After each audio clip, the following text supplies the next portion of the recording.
Welcome to Kenton's videos. Enjoy the video. In this video, I will explain how to open your Toyota Camry fuel door.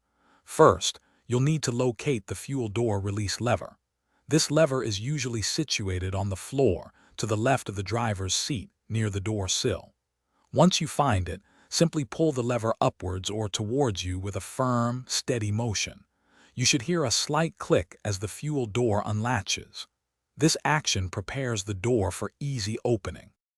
Now that you know where to look, let's get a closer view.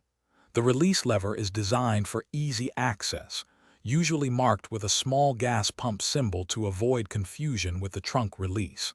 Give it a good, firm pull. You'll notice the fuel door on the exterior of your Camry will slightly pop open, indicating it's ready for you to access the fuel cap. This simple step is key to starting the refueling process. With the fuel door unlatched, head to the rear left side of your Toyota Camry. You'll see the fuel door slightly ajar. Gently push it open fully to reveal the fuel cap. To remove the cap, turn it counterclockwise until it loosens completely. Most caps have a tether, so you can let it hang while you refuel. Remember to place it securely to prevent damage or loss. After refueling, it's time to close everything up. First, replace the fuel cap by turning it clockwise until you hear several clicks, ensuring a tight seal.